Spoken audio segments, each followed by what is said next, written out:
Community. Divine community is expressed this way by our founder, Ernest Holmes. Love is the only final security in the universe. Love is the greatest healing power in the universe, and the only thing that binds people together in a community of spirit.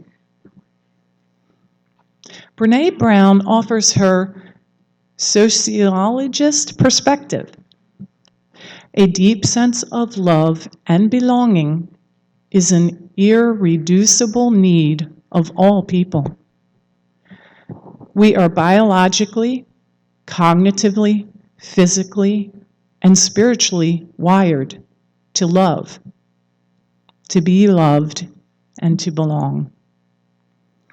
And Martin Luther King Jr. said, "Our goal is to create a beloved community, and this will require a qualitative change in our souls as well as a quantitative change in our lives." Let us put our hands on our heart and speak this affirmation together with feeling. I am a presence of divine love wherever I am. Thank you. Now I'd like to introduce Reverend Kathleen to come back up. Thank you.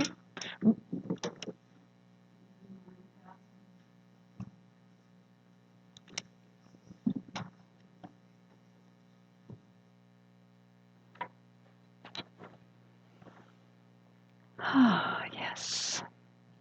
So beautiful, beautiful, beautiful, inspired words that Monica just read and did such a beautiful job. Thank you, Monica. You know what? I'm taking this off. I'm going to be just using this stand, since I really need to stay behind the screen anyway. It's just easier.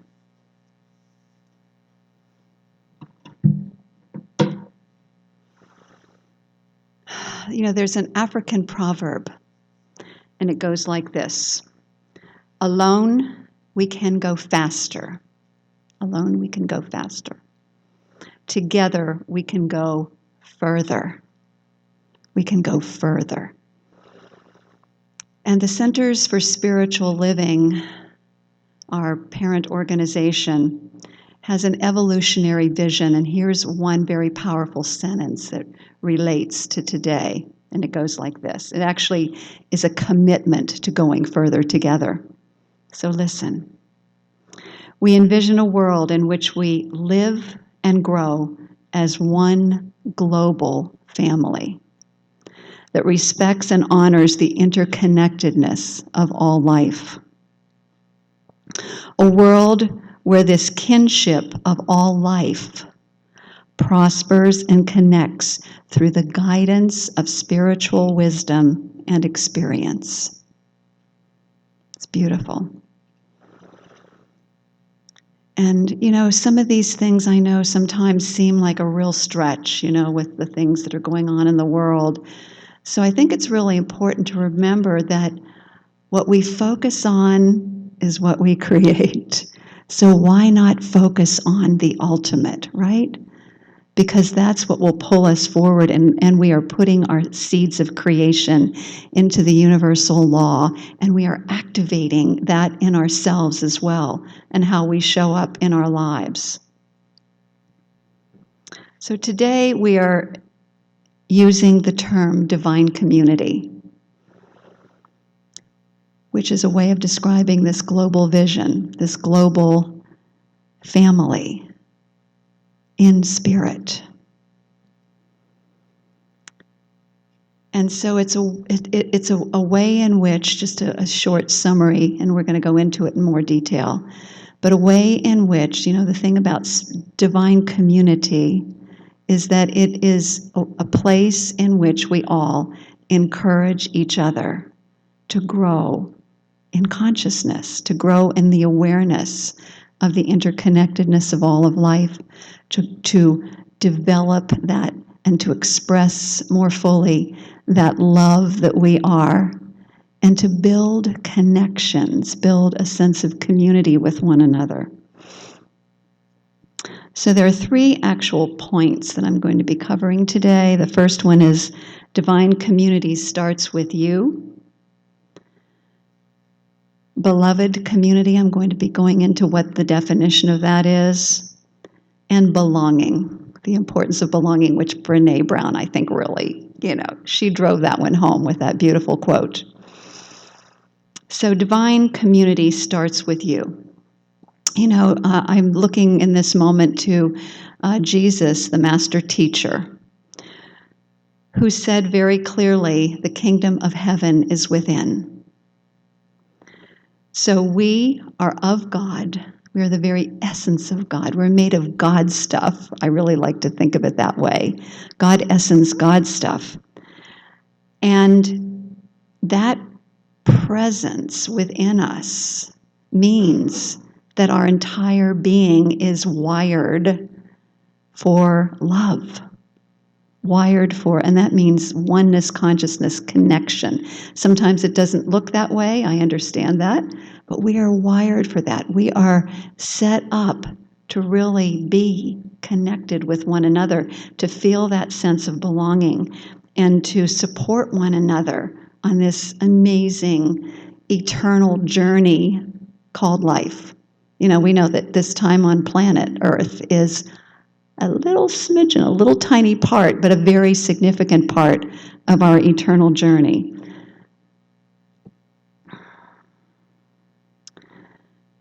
So let's relate this to what's going on right now with maybe many of us. There is with all the time of social isolation, I've talked to several people who've said, it was just, we just got so used to just kind of isolating and being by ourselves that, there was a little bit of tentativeness in actually coming out and being with other people. Now, others, that may not be true. But then once you get out and you start reconnecting, it's like, oh my gosh, that's what I've been missing, that deep sense of connection. And yes, we have these beautiful things called Zoom and Facebook, a way to stay connected with each other during those times. But there's something really amazing that happens when people gather. And I see heads shaking. When people gather together as community, that sense of oneness, that sense of partnership in this amazing thing that we're co-creating called heaven on earth, a world that works for all. And so I know those of you who can't be with us that are on Facebook, there's a way that you can stay connected as well. Just through the chat, through making comments, through, welcoming each other on Facebook.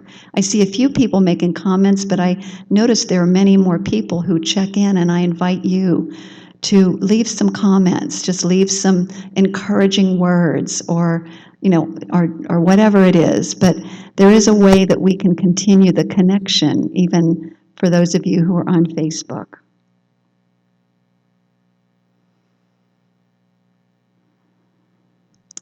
We're going to be ending the service with a song called Let There Be Peace on Earth and Let It Begin With Me. To me, that is a beautiful statement of why community starts with us. It starts with the awareness of the amazing creative power that we have, the amazing ability that we have to reach out and connect with others, and the difference that makes. So divine community then begins with me, and it begins with you. Beloved community. Ah, yes, beloved community. What a beautiful word. First of all, beloved. What does beloved mean? Beloved means dearly loved. And in spiritual communities like ours and many other communities, and it's not just centers for spiritual living, there are other communities in all the different religions all over the world, and some, organizations like the whole Peace Week Delaware organization that are built on the concept of beloved community. That's part of their vision, part of our vision, part of their vision. So what does beloved community mean? What does it actually mean?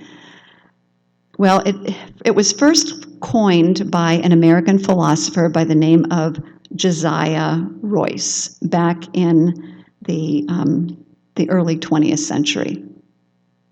But it really didn't become well known until Dr. Martin Luther King spoke about it. He was the one who really brought it to the surface and helped to spread the concept far and wide.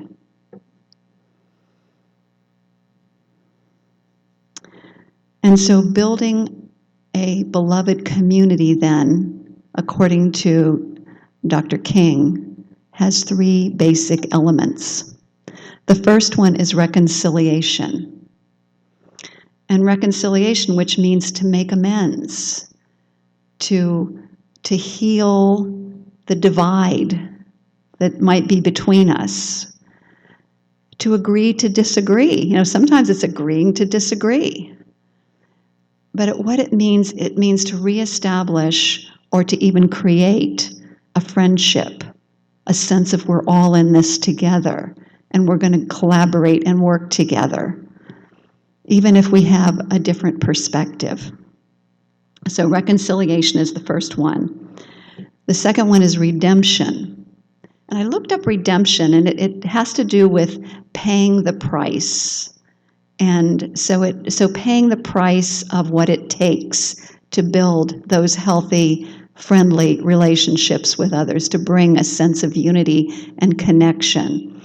And that paying the price for a better world begins with letting go of our unhealthy behaviors and habits.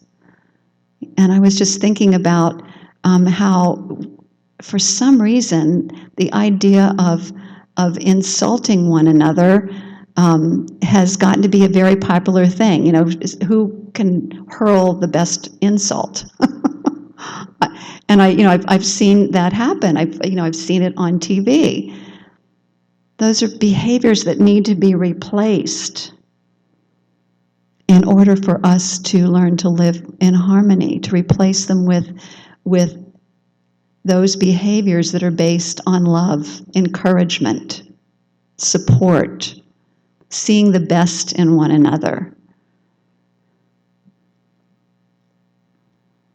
So redemption. And also there's a lot about restorative justice that we hear about in the social justice movement. Giving actions, that changing the names of rivers or other public things, roads or whatever, that are named with people who used to be slave owners. That's an example, and replacing them with names that are people who unite. So restorative action as well. That's all part of redemption. And then the third term is agape love. So reconciliation, redemption, and agape love. Agape love is a love that transforms opponents into friends. Opponents into friends. And brings miracles in the hearts of humanity. These are words of Martin Luther King that I'm reading you right now. Transforms opponents into friends and brings miracles into the hearts of humanity. To me, that's transformation of consciousness, is what we're talking about. So all three of these then are interrelated if you think about it. Reconciliation, redemption, agape love, they're all about unifying, developing a sense of oneness. We're all in this together. Collaboration, all of those things that we often talk about here. Beloved community, that's beloved community. And in beloved community, we all win. There aren't winners and losers. We all win and live in harmony, justice, equity, and freedom. So we in the New Thought movement, New Thought and Science of Mind, believe with King that the beloved community is a realistic and achievable goal. You may say, well, that sounds really a big stretch to me. But we are holding that it is an achievable goal, attained by a critical mass of people being trained in nonviolent practices. And so, think about what we do every Sunday. Virgie and Christie's team offers what? They offer nonviolent practices that we can put into our lives so that we're in training, we're in training to show up in the most nonviolent, which means loving way possible. And they use the term nonviolence. I've thought about this a lot. Well, why don't they just say peace? Because it reminds us that certain acts are violent. When we insult people, when we, these are all acts of violence. When we took the training, there were several of us in the community that took that nonviolent training. It was very clear there are many ways that are subtle, that are actually violent acts. And the way we use our words, the way we look at someone, so it's important to be really mindful. How am I showing up? I choose to be an ambassador of love. And so we can all support each other in that. So you and I, my friends, are building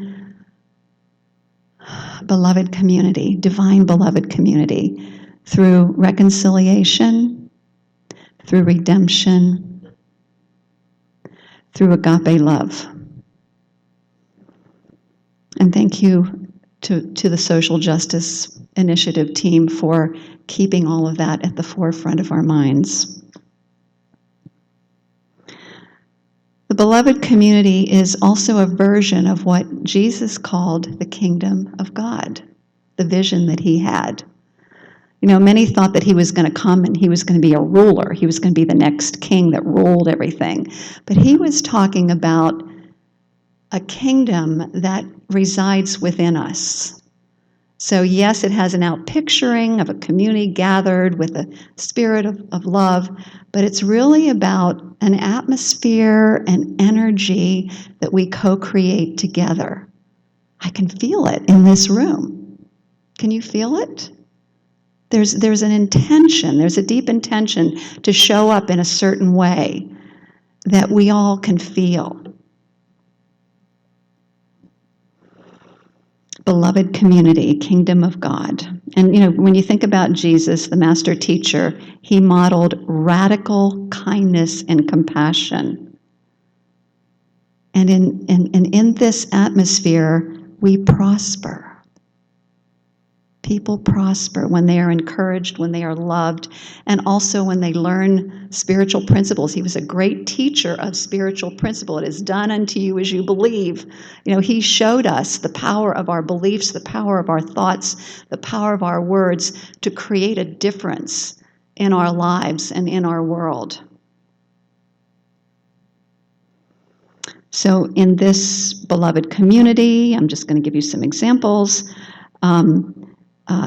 We do our best to alleviate poverty, hunger, and homelessness. It means that personal and international conflicts are handled with conflict resolution skills and reconciliation. It means peace with justice triumphs over war and social injustice. So what are the three big threats to this thing called beloved community? There are three of them.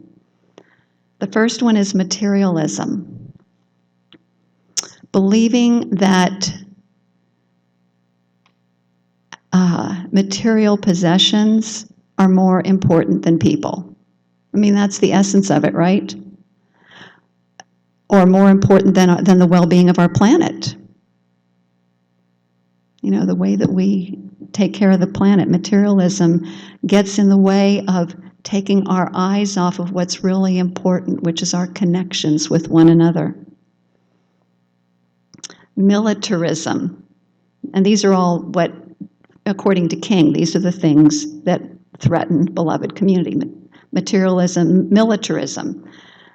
The win-lose mentality. So I think it goes beyond militarism. It's the win-lose mentality.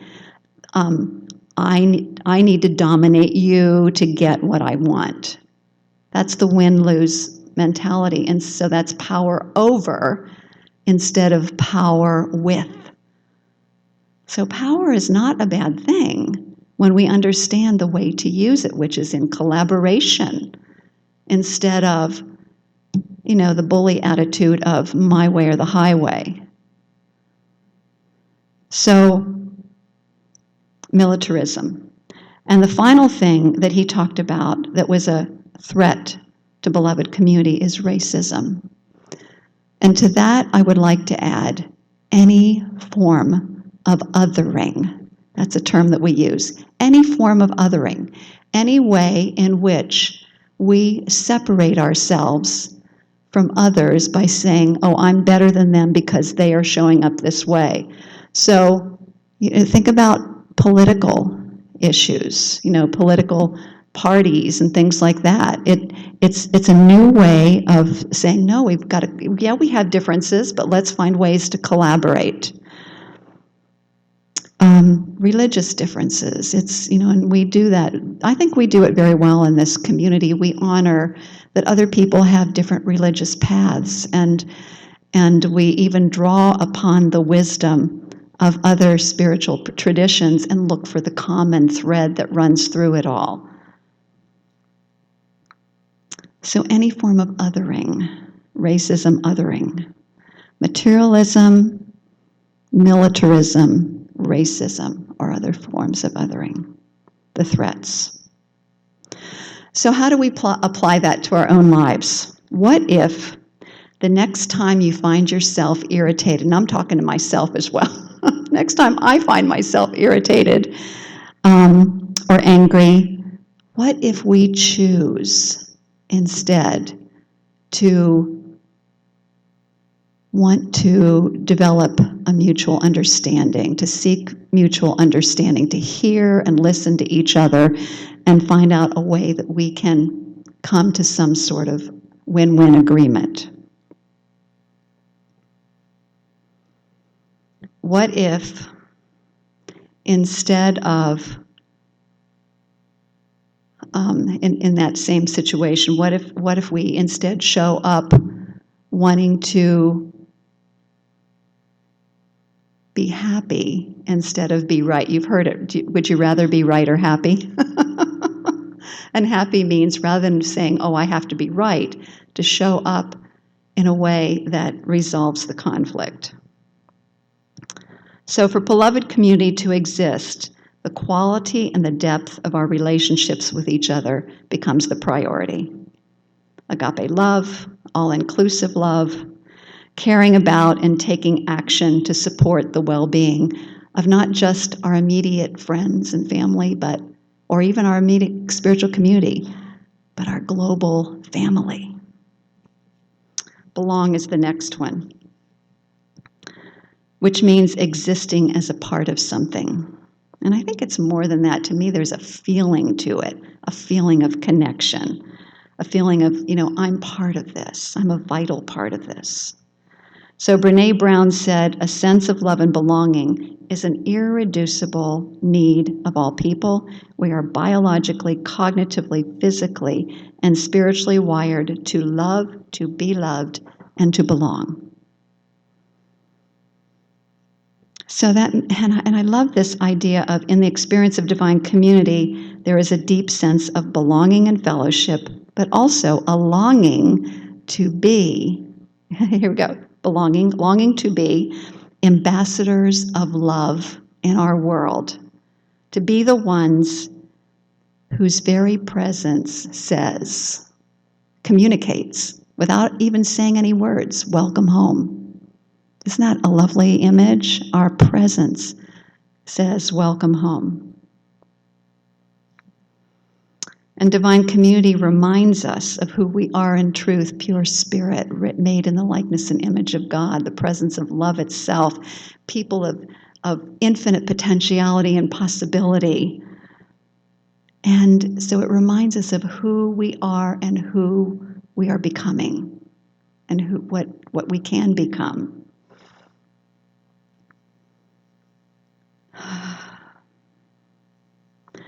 And so I would like to just thank some of the people in our community who really work toward this thing called connection and beloved community. And I was thinking about Lisa yesterday coming here prepared for a Synergy Circle.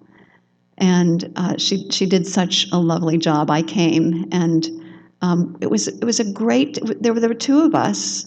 We had a great time to reconnect, right, Lisa? Deepen our friendship while we were doing this really amazing activity. So when we gather in these groups, there are a couple things that are going on. We're doing some sort of inner work or something for the planet, but we are also building community, connection. So thank you, Lisa. That was a lovely activity that we did yesterday of really getting in touch with our feelings and what they look like by drawing them on paper. It was a beautiful activity. Social justice, when Social Justice Initiative gathers, our classes, hiking with Brett, all of these, and we're going to have a picnic next week. All of these are opportunities to connect, to build community, to celebrate who we are, I think I'll just leave it at that.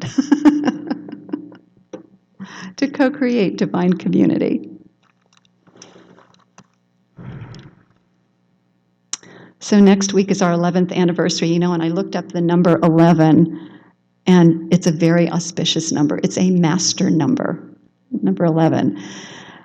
Number 1, by the way, symbolizes new beginnings and purity, and when it becomes 11, it means double. You double it. Double the new beginnings and purity. It also, so it's wonderful for our spiritual community. We're continually to move into this new version of ourselves. And it also, in addition to new beginnings and purity, means balance, double the balance between male and female equality, double the vision, double the inventiveness, double the refinement of our spiritual nature, double the congruency that we feel with each other, double the fulfillment, double the higher ideals that we hold together. So I just want to leave that with you, and then I want to end with this beautiful story that actually Lori Clark posted on Facebook, and so some of you will recognize it. But to me, this is a beautiful embodiment of what beloved community means. It's told on September 17th by Naomi Shihab Nye. Does this sound a little too loud to all of you? Okay, it's just loud to me. Okay, so wandering around the Albuquerque airport terminal, this is from her, in her own words, after learning my flight had been delayed 4 hours, I heard an announcement.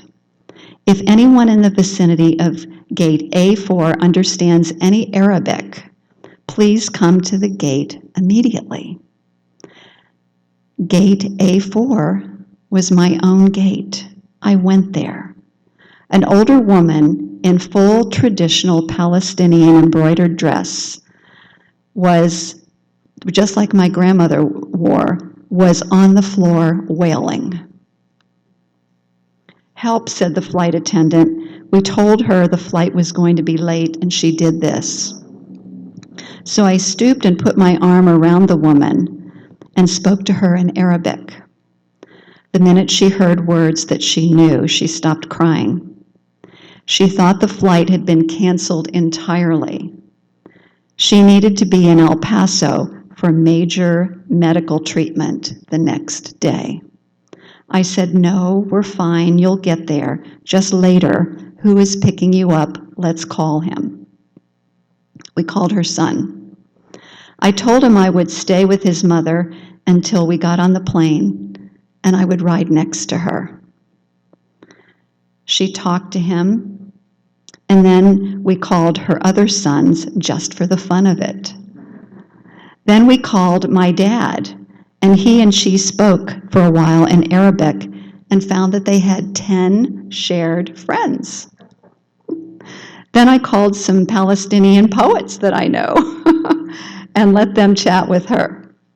This all took up 2 hours. She was laughing a lot by then, telling of her life, patting my knee, and answering questions. She had pulled a sack of homemade mamul cookies, little powdered, sugary, crumbly mounds stuffed with dates and nuts, from her bag, and was offering them to all the women at the gate. To my amazement, not a single woman declined. Now, this is in COVID times. Think about this. It was like a sacrament.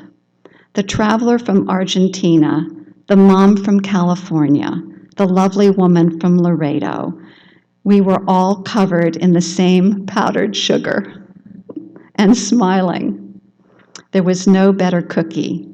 And then the airline passed out free apple juice, and 2 little girls from our flight ran around serving them, also covered in powdered sugar. I looked around that gate of late and weary ones, and I thought, this is the world I want to live in, the shared world. Not a single person in that gate seemed apprehensive about any other person. They took the cookies. I wanted to hug them all. This can still happen anywhere.